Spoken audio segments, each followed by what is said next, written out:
right.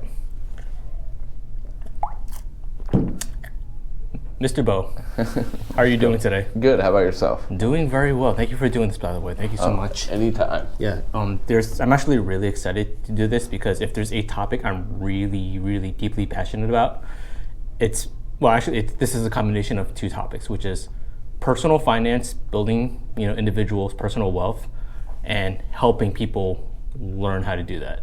Yeah, I think it's extremely important, and I think it's something you don't learn in school, unfortunately. Not at all. And just through past conversations, like every time that we talk, you're always talking about just another thing that you're doing just to make money. And I also get the gist that you're not doing it for the money. You kind of treat it as a game at this point. It kind of is. It's a game, but at the same time, you always have to be looking for new opportunities at all times. Mm-hmm. You never can be comfortable, in my opinion. Every time you get comfortable, that's when something happens and you're going to regret it. And yeah, I have multiple income streams, and I think that's important to do. Mm-hmm. But when one of those income streams goes away, you still feel it. And so I always am looking, how do I keep building on income streams? How many income streams can I get going at one time? Mm-hmm. Do they make me $100 a month? Do they make me $30,000? Do they make me $100,000 a month? Yeah. And the more little ones, I almost think the little ones are more important. Mm-hmm. Because if the big ones go away, yeah, you still have a base, but your lifestyle still changes. Yeah. And so the more little ones you have, if something, God forbid, happens to one of them, you don't feel it near as much. Mm-hmm. And so I think almost little income streams are more important than the big ones. Little income streams are more important than the big ones. Interesting. That's actually my first time hearing that. Although I do agree with you 100% because if you just look at a business, if 70% of your income comes from one client, you've got a very dangerous business. Exactly. Mm-hmm. No, that makes a lot of sense. So I guess we're going to start with, how many income streams do you have? So tell us a little bit about yourself and why we should be listening to you. Well, I mean, I don't know why anybody listens to me. That's a whole nother topic there, but... you caught my attention, so... Well, I mean, I think the one thing I've learned at a very young age is, I always want to work on my own. Mm-hmm. I mean, I've worked for other people, and that's great. There's nothing wrong with that. No. You can make a great living working for other people, but I started working for other people and doing income stuff on the side, mm-hmm. different income streams on the side.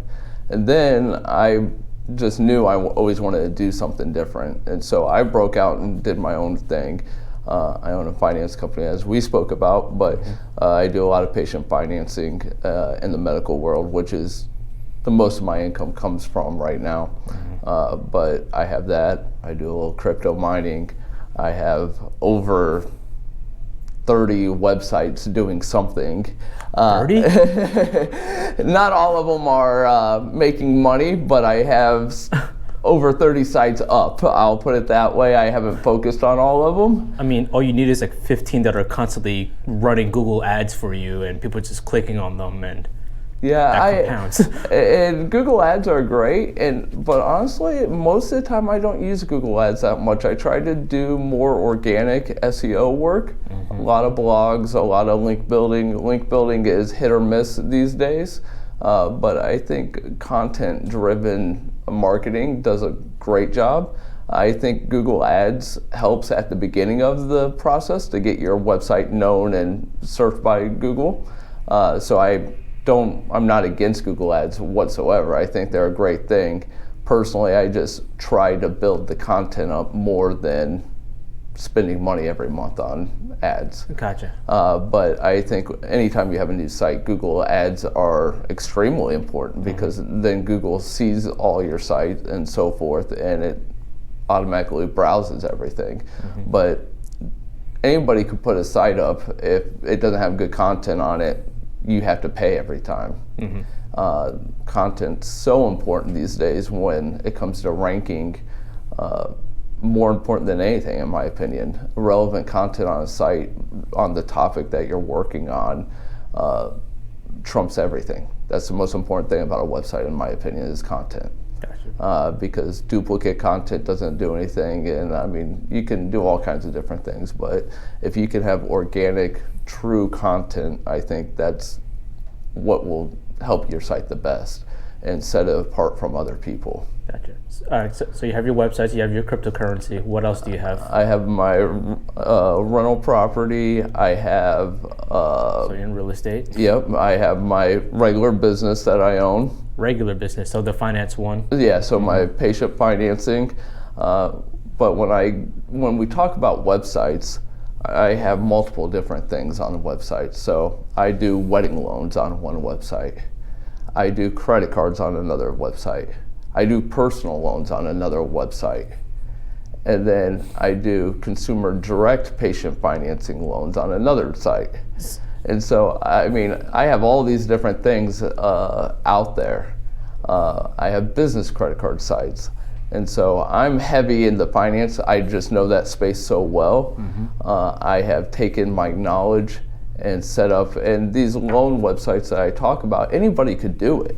And that's the great thing about it. And that's why I'm always excited to share information, because I don't think people realize how easy it is to get extra streams of income. When I say that, my wedding loan site, for example, it's an affiliate website. That's all it is. I have an affiliate program that I use that has a whole bunch of lenders behind it, and I just market a regular personal loan towards the wedding community. And you're just setting yourself up as a middleman of a lot of different things. Exactly. You're just connecting people who need a solution to what the solution is. Correct. That's all you're doing. Yes. It's easy. That's fucking simple. Yes. It's brilliant. Make it as easy as possible. Why recreate the wheel? Why am I going to go make relationships with 50 different lenders when there's an affiliate network with a database of lenders, and I just make a niche market and set myself away from the personal financing world? There's a million personal loan websites out there. There's maybe 10 wedding loan websites out there. So why would I go for the bigger fish when I can do my niche? And wedding loans are huge. Yeah. My sister's wedding cost like $80,000. Yeah, and in today's world, honestly, that's not that much.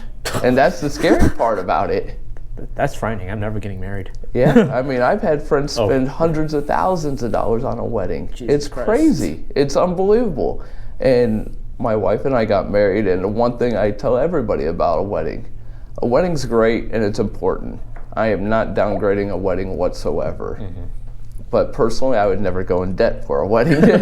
But there's a lot of people out there are. And people say that you say you wouldn't go in debt for a wedding, but you're promoting it, is what I've been told multiple times. Yeah.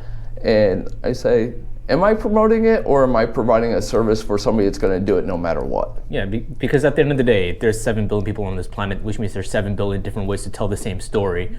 Not everyone's going to subscribe to your way of thinking. You're just helping out the ones that are going to do that, which there's nothing wrong with that. Because and that's how I look at it. There's nothing wrong. They're going to go somewhere, so why shouldn't I benefit from it? For sure. So setting up. So back to the websites, and just setting up yourself as the professional middleman. This is something that anybody can do. Anybody can do. I mean, I went to a conference that's still going on today called Affiliate Summit West. It's out in Las Vegas every January. They now have one in New York every year. It's called Affiliate Summit East. I've never been to that one. I usually go to that one out west. But you'd be amazed what you can find there. And you go there and you see all these different vendors. And why create the wheel? You can just create a website and take these different affiliate offers and niche them out. For guys like you and I, we kind of understand this because we study finance like for fun, which blows a lot of people's minds. I know. All right, but let's rewind this back to your very first attempt at building the website, your very first try. Like, tell me about that way, like, so people can understand, like, because people can understand if they want to try this out for themselves. Like, what are the steps that they would have to go through as someone who's never done this before? So, I mean, I think the first thing to do is just, in my opinion, the easiest way is the affiliate way. Affiliate marketing is so huge. There's so many products out there. and somebody has to just Google affiliate marketing for something they're interested in. Okay. And what is affiliate marketing, for the record? So for the record, affiliate marketing, all it is a company that works with a network of consumers that are websites, most likely, that sell their product for them, basically, or bring leads into that program or product or whatever the case may be, and the website owner gets a piece of the profit. And that could be anywhere from $5 a lead all the way up to $300 a lead, up to $1,000 a lead. I've seen it all over the place. For example, most people don't realize how lucrative credit cards can be. A premier credit card, you can make $500 just for one person getting approved off of it. I mean, the problem with the credit card world is it's so saturated, and in these affiliate marketing programs, you can't use banks' names, so you can't go after American Express and put American Express in your Google ads or anything like that. You have to be very general. So that market's very saturated right now, and I wouldn't recommend that one, for example, but 10 years ago, it was a great market to get in. I mean, you could get in there, be making, sometimes I was making $60,000, $70,000 a month off credit cards. And it's mind-blowing how much you can make off stuff like that. And you're not providing a service. Again, you're just a middleman. It's marketing leads. That's all it is. And affiliate marketing is such a great thing because you can get into a business and have another flow of income and not do that much work. You create a website and then you market. That's all your job is, to market. And this runs passively in the background. Yep. You're not doing anything more at this point. Like at this point, no. I mean, on the credit cards, not really. I'm not real active in the credit card. I've found other passions, honestly. It's one of those things, I still make money off of it. I still make $10,000, $15,000 a month off of it, which, trust me, I'm not saying that's not a lot of money because it adds up. But compared to what I was doing at one point. I mean, that's lunch money you're not worried about. Yeah, so it's not like I take it for granted. I still work on it a little bit, but I don't spend all my time on it like I used to while I was working and so forth. Okay. And so I think I always tell people, always have multiple income sources, always. And you've been this way since day one. Yeah, I mean, since I was in college, I've always been doing something extra. I always knew I wanted to do more than just go to a 9-to-5 and be done with it. For sure. And again, that's fine for people that are okay with that, but I want to be more independent. I would like to retire by the time I'm 55 and not have to worry about a thing and have a lot of things flowing in the background where I'm not having to be at an office. And I could have these websites and different products doing the work for me. I mean, that's my goal.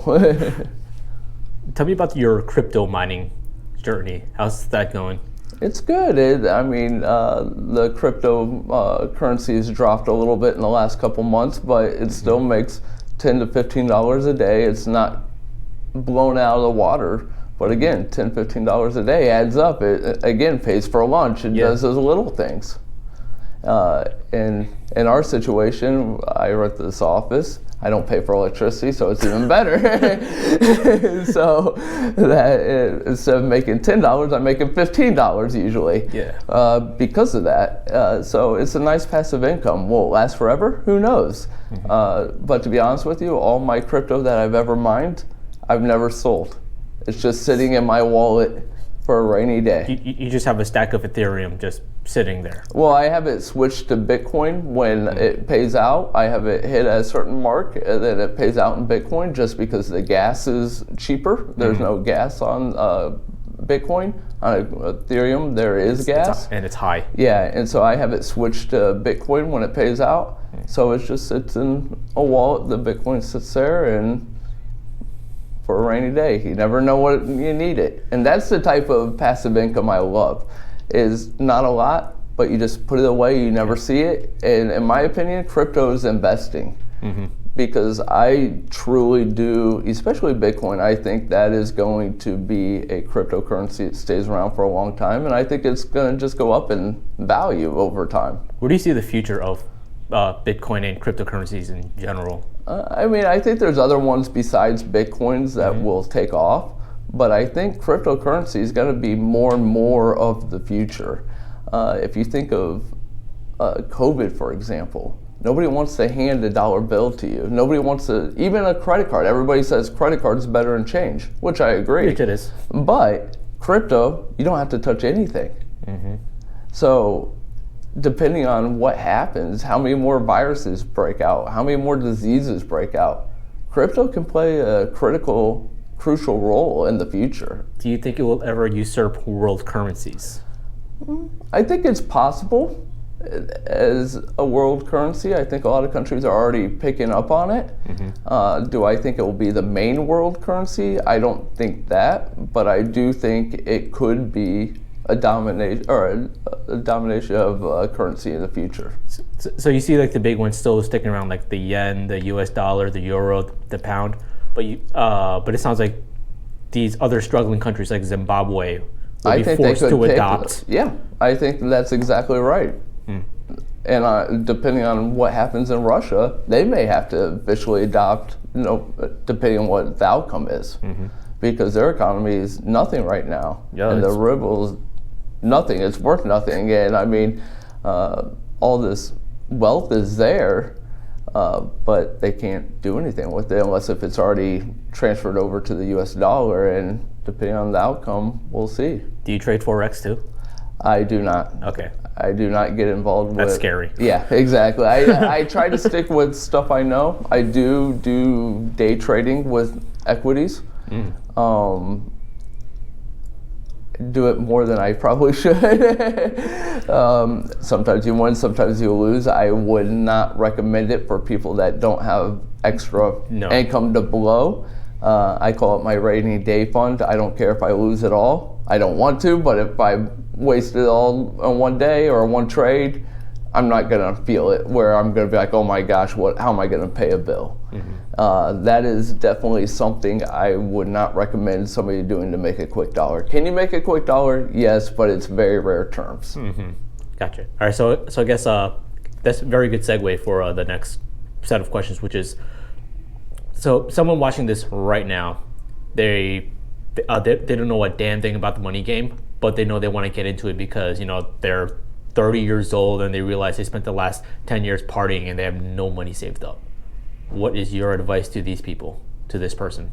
Start saving. Start saving? That's probably one of the scariest things, in my opinion, has no money saved up. I mean, I don't care what age you are. I don't care if you're 25 or if you're 65.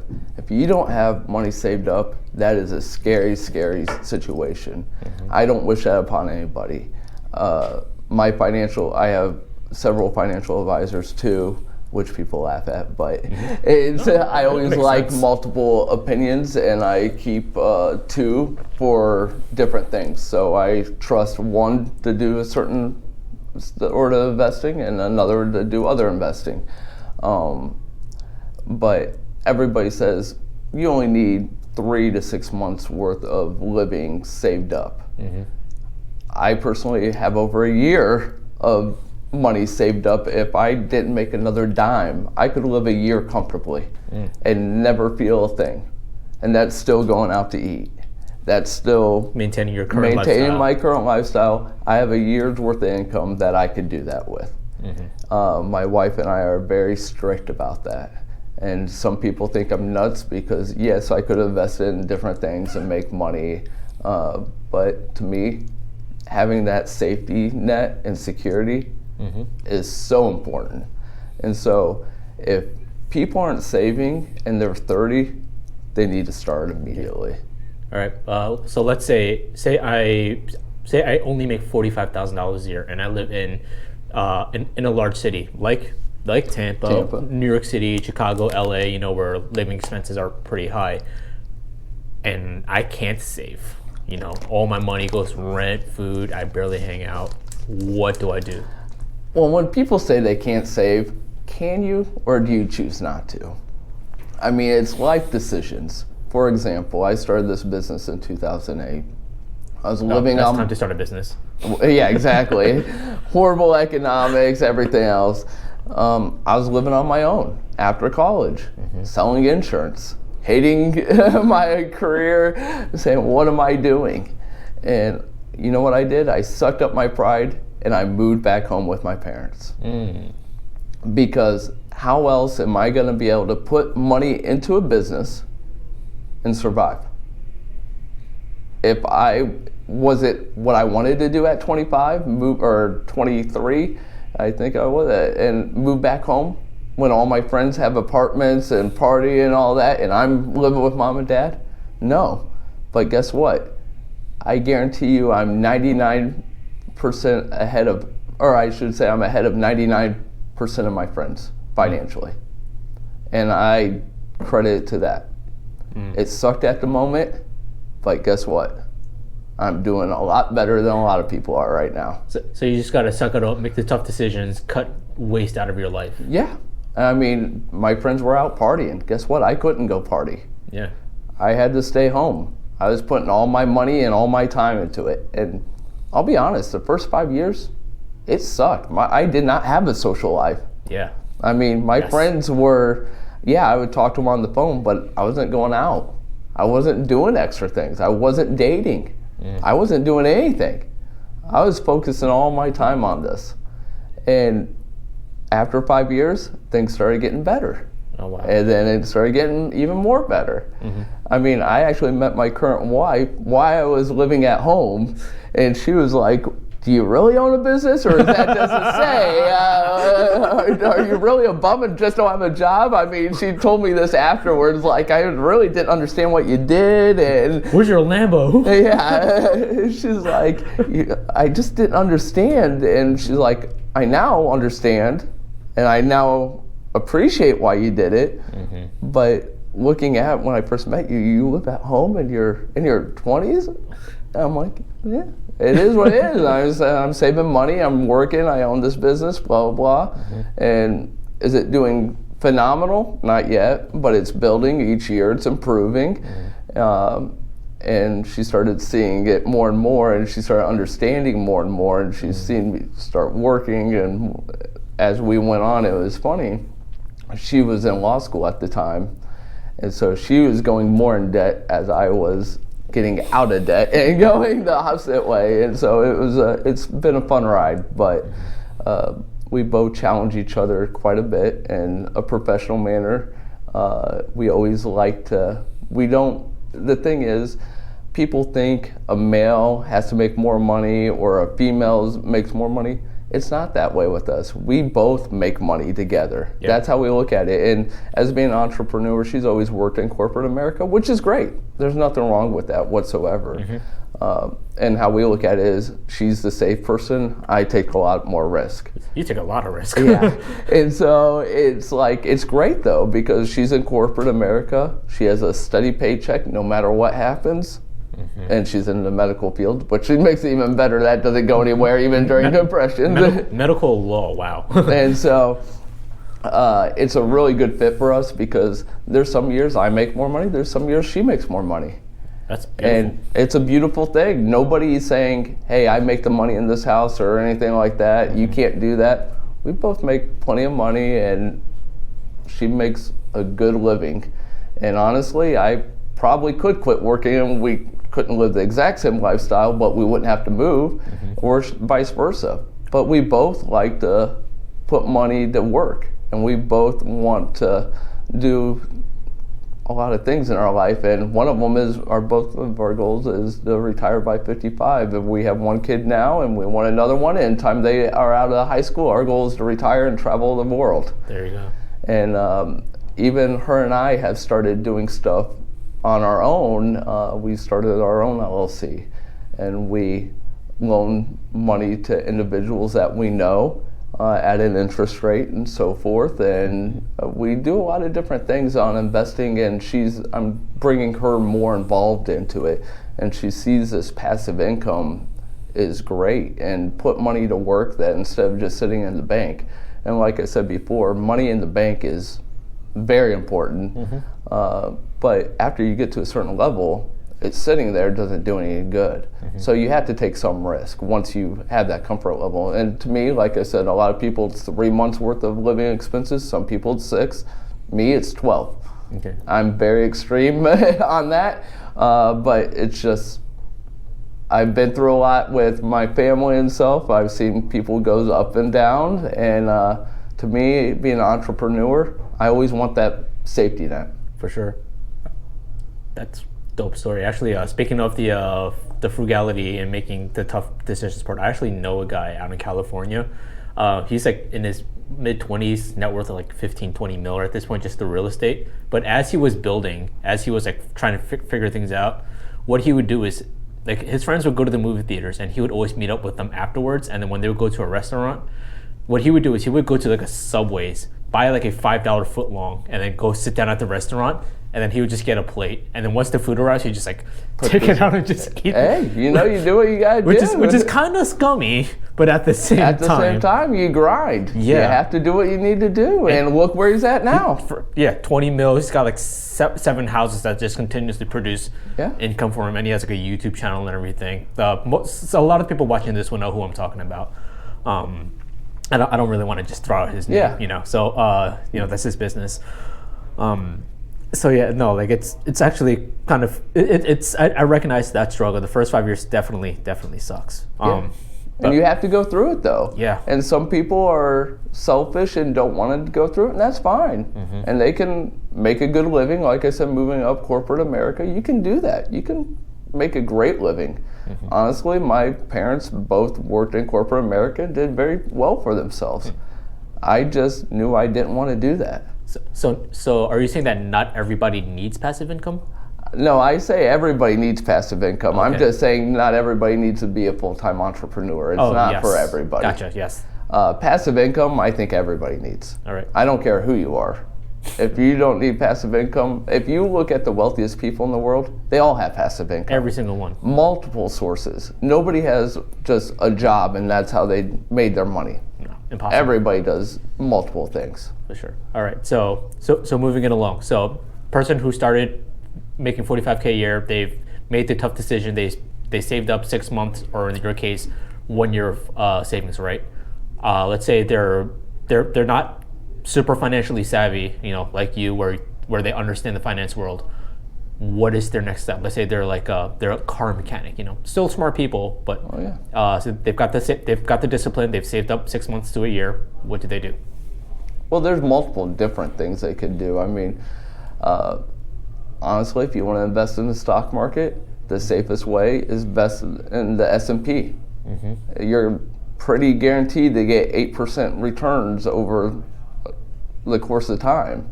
And so that's a safe way to invest money and get a decent return, in my opinion. Other ways is start an affiliate, side hustle. I think the more side hustles you have, the better off you are. What interests you? That's my first, when somebody said, I want to do something like you do. And I said, but what do you want to do? Something that makes me money. Well, that's not the answer. Yeah, of course that's what comes out their mouth most of the time. Yeah, that's exactly what I hear most of the time. And that's not the right answer. Is that the end goal? 100%. But okay, you have your day job, 8 to 5. What interests you? What do you do in the hobbies? What do you want to do besides your 9 to 5? Or 8 to 5? What's something is it golf? Is it tennis? What is it? I mean, and go look at affiliate marketing and see what's in there. What are available for those? And you can go, even though I don't endorse Wix or GoDaddy self-building websites, it's an easy way to get started. Yeah. And do I think long-term that's the solution? No. But for somebody just getting started, doesn't want to spend a lot of money, it's a great way to get started. You recommend people actually learn CSS and start on WordPress? I'm a big WordPress fan. All my sites are on WordPress today. And WordPress is pretty simple. I think Wix and GoDaddy builds a lot easier, of course. Yeah. But if you have the time to learn WordPress, it's amazing. You can make incredible websites off WordPress and not have that much knowledge with all the plugins and everything. And it's cheap. And so those are the types of things I would look at. First, I would do the research. What do you like? What do you do in your spare time? Try to find an affiliate product that fits that. Then create one of these websites. And again, organic content is great. And if you're passionate about something and really like something, you have no problem writing things about it. Starting a blog. Yeah. Or a YouTube channel. Yeah. I've just never done YouTube, so you would know more than I do about that. I know the websites, you know YouTube, and even TikTok now. I've seen a lot of websites, people doing side hustles on TikTok and advertising their websites there or products on TikTok. I've learned a lot of side hustles myself that people are doing, taking free products and selling them on Etsy and stuff like that. Yeah. I mean, there's all kinds of things you can learn just by doing research on different side hustles, and it doesn't take much effort. I mean, for example, my sister's a high school graduate, never went to college, wasn't for, which is great, that's fine. I mean, not everybody's for college. Yeah. As long as you recognize that. I mean, I don't think it's the easiest path in life, but not everybody takes the easiest path. And not everybody's fortunate enough to be able to afford it either. One thing she has done is she got a t-shirt business going on the side. That was my first business in college. Yeah, and she has the printer that prints out all the stuff, and she has all the material. She can make any t-shirt, sweatshirt, whatever, and she makes all these t-shirts and makes a nice little side income. And guess what? That side income does a lot of good for her, and she enjoys it. I mean, just anything like that. I think it's amazing. It's an easy thing. Today's technology, there's no reason for somebody not to be able to do side hustles. So it sounds like your advice isn't necessarily to like, don't focus on the money, it's just focus on the things that you're passionate about. Focus what are the things that really get your brain cooking. Yeah, because if it's not something you're interested in, it's like homework. Nobody wants to do homework. No, but if it's something, it's something you're passionate about, you don't mind doing the research, you don't mind talking about it, you don't mind writing about it. And so if you're passionate about it, it's a lot easier. Makes life a lot easier. So what about that? What about that guy who's just who doesn't know what he likes? Like he goes to work, he works just because he has to pay the bills. He comes home, he sits on the couch and watches Netflix all day, but he's like, I need to do something, but he doesn't know what he's good at. Well, I always just say, in that sense, look at different opportunities. Look at, in my case, again, I always go back to affiliate just because I know that space so well, and I've learned so much about it and how much you can do with it. Netflix, for example. There's Netflix affiliates out there. Is there really? Yeah, there really is. You can sell signups for Netflix. There's signups for cable companies, cell phone companies. Anything you can think of, you can do affiliate marketing for. I know a guy who actually makes about 10 grand. Well, he made, when he first got into entrepreneurship / sales, he was making 10 grand a month selling Uber signups back when Uber was still a new thing. Exactly. I mean, you don't think about it.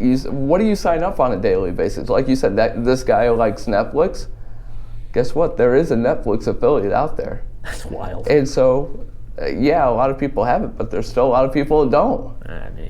I borrow somebody else's. I'm not going to pay for it. It's not that I don't watch that much TV, honestly. TV is one of these things that I may watch a half hour a day. I just don't care. It's not what I want to spend my time doing. I have plenty of work I could be doing all the time, and I do work too much, and my wife says anyways, but I enjoy it. Is it really work then? In my opinion, no, but other people, yes. For sure. But that's my point. If you enjoy it, you don't mind spending your time doing it. And how I look at it is, you never can relax with money. You never know when it's going to go away. And yes, right now, I'm doing extremely well. I can't complain a bit about anything right now. But a recession happens, something like that, a lot of my income goes away. But I still have some. But how do I build where I'm always going to have some? And again, multiple small income streams are more important to me than a big income stream. And that's why I do the crypto. I mean, yeah, it's $10, $15 a day, but it's sitting in a wallet. I'm not touching it. And one day, who knows? If Bitcoin doubles, it's according to the Satoshi papers. When its ceiling is at 10 million per coin. Exactly, and so we're a long way from it. We're at 47K last I checked. Yeah, it's always in that 40. It's been at 40 for like the last few months. Yeah, I was gonna say it's in the mid 40s lately in the past couple months. But I mean, it has a long way to go in my opinion, and that's exactly what I think about. And so if I just build it up and I don't see it, and that's the great thing about crypto mining is you don't see it unless if you want to see it. It just sits in your wallet and it's there. And God forbid I need money one day, I just go there, withdraw it, it's there. Easy to get to. And that's one thing I always recommend as well is have multiple bank accounts. Yes. And yes, 1,000%. You keep your essentials in one account, keep savings in another one, and have a play account. Yes. In my opinion. No, that's 1,000%. And so my wife and I have always done that. We've had our bills account, which is our essentials account. We have our savings, and then we have a fun account. And some people go even crazier. They have like my next car account. They have my next house account. They have like the next vacation account. So like they're fractioning them into like 15 different accounts. Yeah. I mean, it's amazing. I can't do that. That's crazy. But yeah, and the other thing is, if somebody's good at something, or not even good at something, with like Fiverr out there these days, I've heard of people going and getting Google certified for Google Ads, which is free. Yep. Google offers it for free, and you go to Fiverr and say, "I'll set up your Google Ads for $5 or $10, whatever the case may be." Guess what? It takes 5 minutes to do, especially, and you could say you're Google certified, which is a free service. I think it takes an hour maybe to get certified, maybe a couple hours. I don't know. I've never went through the whole process, but I've looked at it, and I've known people who've done it, and they've done Google Analytics, they do the Google AdWords, and they just go to Fiverr and put their advertisement up there and make passive income that way. Yeah. They work them full time, then come home, set those up, and they pay their mortgage that way. Yeah. No, my company abuses Fiverr. Yeah, I use it all the time. I love it. We have a guy who's like building all sorts of software for us all the time. Yeah. Yeah. And so I mean, you can use it even for another stream of income, though. It's amazing. It's an easy platform, and people make a good living off of it. Yeah, and if you get really good, you can even get AWS certified and do some really sick stuff. Yeah, and a lot of this is free, and people just don't know about it. And that's the thing, is education. And that's what I think about anything. If somebody asks me, "Hey, I want to start a business," do it. What's holding you back? What? Fear of failure or fear of success. But why? I mean, if you have a job and have an income, do it on the side. But until it grows, and then maybe you take off and just do that. Maybe you keep it going. Maybe you hire somebody to run it and you still work. But I work all day. By the time I get home, the last thing I want to do is think or do anything else. I just want to relax. Then you aren't driven. You have to grind. I mean, that's what it comes down to. Money doesn't grow on trees as much as we'd all love it to. You have to grind and work for it. No, it grows on a printer that Jerome Powell. Yeah, exactly. Print $7 trillion. And no, this is awesome stuff. Like my favorite thing that I've gotten from you so far is little streams of income. Yeah, it's, in my opinion, that's the most important thing. Yeah, it's great to have these big incomes coming in, but to your point, that goes away. Where are you at? I mean, if you have multiple little ones, you don't feel it as much. You feel it a little bit, but it's like, okay. Yeah, I think I did the same thing with, because my house right now, it's a duplex, and I play with the idea of renting out the entire site to a whole family at once, or renting out the individual rooms. And then I sat down and I did the math of, if I rented out each individual room and someone stays longer, someone stays shorter, it doesn't hurt as much. The vacancy rate doesn't hurt because instead of losing the entire house, the entire You're only losing thing at that once, small. I'm just losing a room. Yep. You know, so like which just says 850 instead of 1700 total. Yep. And I'm like, I'll take an extra 850. I'll deal with the headache of trying to find an additional tenant, but at the same time, I feel safer. Exactly. Like much safer. Yeah. Yeah. Because to your point, you're not losing all of it. You're only losing a piece of it. And it's a little bit more of a headache. Oh, I'm sure. But it's a headache I'm willing to deal with. But for the satisfaction of safety, of financial safety, sometimes that headache's worth it. Yeah. So I gotta ask, how did you survive through COVID? Did you feel any financial pressure? I did, honestly, because my main source of income is medical financing, and it's all elective. And during COVID, elective medical procedures were shut down. Oh, were they? So across the country, no hospital is performing anything elective anywhere. Shoot. I mean, you couldn't even go into a non-essential doctor. And so a lot of my business got shut down. I do the same thing in my business world that I do in a personal world. I keep a lot of money in my business account for stuff like that. Did I need to not pay myself? No. I always was able to pay all my bills. My business didn't change on that side. I still made enough money to cover all my expenses still, because I still had dental and stuff like that where that didn't really shut down. But plastic surgery, all that stuff, it didn't exist. Yeah. And so again, like I mentioned before, with my wife and I, there's some years she does better than I do. During COVID, one year she did better than I did. But that's okay. I mean, because I was still able to cover all my expenses, because one thing also that people don't realize as an entrepreneur, a trick is people think you make a lot of money, and that could be true. But does your paycheck make a lot of money, or do you take equity? Not equity, but extra bonuses, basically, that's not through your payroll.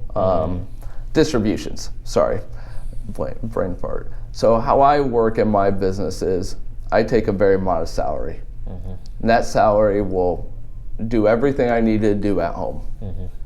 And then anything above a certain amount, I take it in distribution. And that's good for multiple different reasons. First of all, you never have to change your payroll if, God forbid, COVID happens or something like that. Second reason is you don't pay Medicare and Medicaid taxes on it. So it takes that out of it. All the IRS says is you have to take a reasonable salary. Yes. So they don't tell you how. It doesn't say how much. It doesn't say it has to be a half of your income. It doesn't say it has to be 75% of your income. They just say a reasonable salary. And that's what I do. I take a reasonable salary and take distributions on top of it. And I truly, highly suggest anybody looking to start a business, if they blow it out of the water and making a ton of money, money's coming into their business, think about that. Because there could be a time that money's not running in, and do you really want to change your payroll? And maybe if you're doing your payroll yourself, that's fine. I use a third party. Because when I do finance things on my personal level, it's much easier for banks to trust your income based off a third-party payroll company, and then tax returns, of course. But I always play it safe. I'm a very conservative when it comes to money coming in. So that's how I run mine. So during COVID, did it hurt? Yes, I wasn't taking distributions. I think I took one distribution during the whole year, during the first year of COVID. The rest of the time, I just lived off my paycheck. And my wife knows that. I've always said it all along, yeah, I take these distributions, but one day these distributions may not be here. Well, COVID, that was that time. And guess what? We were fine. Yeah, you position yourself well in advance. Because COVID was a black swan event. It took out a lot of businesses. Yeah, my favorite Korean restaurant actually shut down. I'm actually very, very sad about that. Yeah, it killed the restaurant business. And Honestly, I don't know if it was COVID or politics, and I think in my personal... No, I'm just saying, I think politics got way more involved than it needed to in a lot of these businesses, but again, that's a whole nother subject. But, I mean, how I look at it, you're going to have those things in business, no matter what. If it's COVID, if it's a financial crisis, I mean, anything can happen. Yeah, Russia decides to invade Ukraine. Oh, wait. Oh, yeah, right?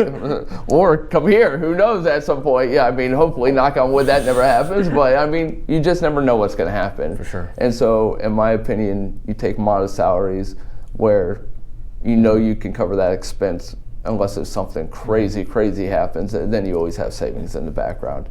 And during COVID, I never had to dip into savings to cover expenses. I just weren't able to spend extra or do distributions and do that. And to me, that's the safer, wiser way to do it instead of having a high payroll and having to move it if, God forbid, COVID happens or a financial crisis happens. Take what you need and where you can live comfortably. And then if you have more money, do distributions. It's going to save you on taxes and anyways.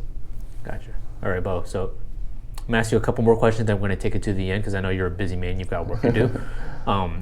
If, say you were in charge, right, and you could wave a magic wand to help people out financially, what do you do? What would I do to help people financially? Yes, whether it's like whatever you can think of. Like, what is it that people absolutely need the most? I would give, if I had that power or magic wand, give people the creative and braveness to start an extra income. Okay. Or an extra business. You're not waving away student loan debt or no, anything? I'm one of these people that if you take the debt out, you need to pay it. And if all student loan debt was waived, unfortunately, I don't think people would take college that serious. Yeah, agreed. That's my personal opinion. I know a lot of people disagree with it. There's loans out there for a reason. If you financially can't afford it, there's ways to pay for it. There's always a way to pay for it. It may not be what you want to do, but there's ways to do it. My wife, for example, she had no help with any of her student loans, and she went to law school. And we're talking with 6-figure loans. Oh yeah, and she was an attorney for 3 years, and then quit practicing law. Oh no! And we double paid, whammy. Yeah, but I always say a master's or a law degree. Or an MBA versus a law degree is going to win because a lot of people have masters. Yeah. Masters are a dime a dozen anymore. A law degree isn't. So I always still think there's a lot to it. So I don't resent her for it at all. But there's a lot of student loan, but we paid for it all. And so I think it's one of those things you take it very seriously. You won't goof off as much. I always think you should have a good time, but at the same time, there's always boundaries. And so personally, I would not waive student debt. I think people need to pay for it, or people take advantage of it. So you would double down not necessarily on the education, but just on the people's personal beliefs about themselves and what they're capable of. Yeah, I think a lot of people don't believe in themselves and are brave enough to take that extra step. Why do you think that is? I think people are scared financially. They think if they start this side business, it's going to or use more money than what they'll make. And in some cases, that may be true. Yeah. I mean, trust me, I didn't make a lot of money the first couple of years. I mean, I was running basically even for probably the year, 2 years on my business. Hell, even that's good. Yeah, well, that's what everybody told me. It didn't feel good. But I mean, it's going to take time. It's not a magic wand, but my special power would be to give people the courage to do it and to think of a creative thing that they like and just spend that extra time. I mean, I personally don't want anybody getting handed out things. I don't believe in handouts, and so that's why I say that. That's my special power, is to give people the courage and creativity to create something that they're passionate about and it can make them extra money. Do you think if people were smarter financially, they'd be braver? If say if people understood not the entire tax code, because that's impossible. I do not believe that, honestly. Oh, really? Because, for example, my wife, if she had all the money in the world, she would not start her own company. She's a very safe playing person. She lets me do that. She knows investing's important. I would say she would trust a financial advisor to invest money, which is not a bad thing. I think if you don't know the market, that's what you need to do. Most people in Robinhood should be doing that. Yeah, or just do the S&P. Like I said, just play it safe. Yeah, don't try to day trade. I do it, but is it the smartest thing in the world? No. I'll be the first one to say it. No. Well, you're in a position where you can play around. Exactly, and that's all that is. It's play money. But I do have a 401k that I have through my business that somebody else handles. I had a set before that. It's being handled by somebody. So I have my retirement on auto pay right now. I mean, I max it out every year. And if somebody works for somebody and they match 401k, you better max them out. Money. It's free money. That's why I tell my wife at first, when we first started dating, when she took her first job, she wasn't maxing out her 401k. I'm like, why? And she's like, because I want more of my paycheck. I was like, but you can max it out. And I said, max it out to at least where they match it. Yeah. You're giving away free money, and it may hurt now, but in the future, and she understands it now after she thought about it and everything, but a lot of people, especially when they're getting out of school or just starting a job. They're trying to ball out of control. Yeah. Yeah, they're trying to buy. Oh man, I used to sell cars, and one of the reasons I stopped was because I felt so bad because these college kids would come in. This was up in DC, right? So they just finished graduating from a prestigious university, George Mason, right? And they're carrying like 70K debt with them.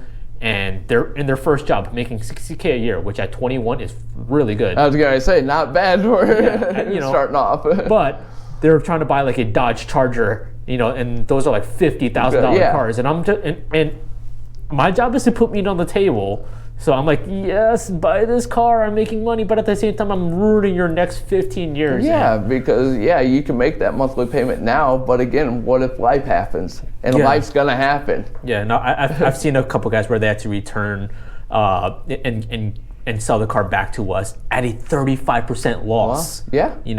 Because they couldn't. Car dealers aren't there to be friends and say, hey, just bring it on back. We aren't gonna charge you anything and not make any money. No, they're gonna make their money no matter what. Oh no, my job was to put meat on the table. Yeah.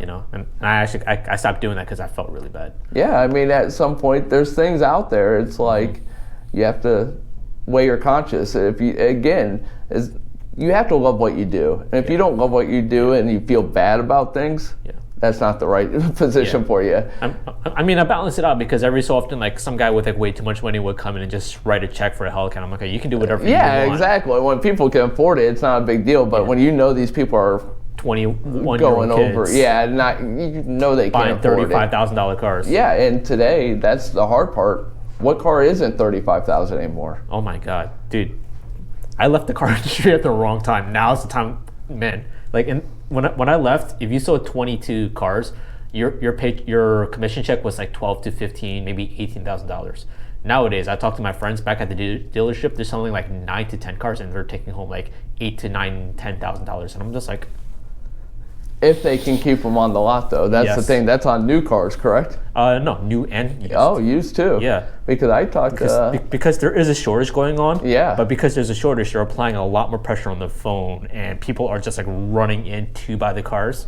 And like say like a Porsche 911 hits the lot, they're doing that auction style. Yeah. So like at the end of 1 week, whoever just puts in the highest bid, boom, it's gone. Those 911s, no matter what, if they're new or used, they're flying off. That's one of my actual favorite cars is a 911, and I always keep saying I'm going to buy one. My wife's like, no, you're not having one. Gotcha. All right. Boom. All right. So, final question: what kind of impact would you like to have on the world? Again, education. I want to educate people how to make different income streams to help them grow in their life. That's what I would. If I could make any power, that's what I would do, or any impact, is help people diversify their income, have multiple streams of income come in. And anybody that knows me, if anybody asks me for help, I'm willing to help anybody. I have no problem helping people. And I always say, if you're going to start a business, ask me. I made all the mistakes already. I can help you and save you a lot of time. The best way to learn is from other people's mistakes. Yeah. The second best way is to learn on your own. Yeah. Unfortunately, most people choose the second one. Yeah. All right. No, that's dope, man. No, I'm with you on that. Help more people make smarter financial decisions and just build safety nets for themselves. Yeah, I'd rather see people, and I always want to see people do well in their jobs, but your job is a job. You can't rely on it. No, you always have to have something as a backup. Yeah, I've seen high value employees get laid off or fired or furloughed. Well, I've seen the higher up you are, the easier you are to let go down, because you're the one that makes the most money, or some of the people that make the most money. So, if it's a publicly traded company, if we didn't make our numbers, guess what? You're out. It's called the kick upstairs. Yep. Awesome. All right, so, passive income is the most important thing, and that's my thing. Anybody asks me about starting a business or how to make passive income, I always am willing to help. Okay, so lots of small streams of income. Follow your passions. Yep. Double down on them. Yep. Boom. And that it's not work then. And that pretty much sums up your entire strategy, which is a very good one. Yeah. Yeah, it's one of the best I've seen actually. Small strategies and things you love. If you can do those two things, it's not work. Perfect. All right. Where can more people find out about you if they wanted to? Or if they wanted to reach out to you? They can reach out. I'll give you my email, B-O, at apfservices.com. Okay. And I'm on Facebook, everywhere else. And if people want to finance their weddings? Oh, myweddingfinancing.com. all that good stuff is up there. Yep, it's up there. I have all kinds of different sites, and if somebody wants to look at it, I have no problem showing people about affiliate marketing. I always say this, I have no problem helping. I won't do the whole process for somebody. They have to have the will to do the research and stuff like that, but I have no problem showing them the process. 100%. Perfect. Thank you. Anything else you want to get out there before we close out? No, save money, multiple income streams. That's all I can say. This is dope. Thank you so much. Yeah, anytime. All right. That was hella dope.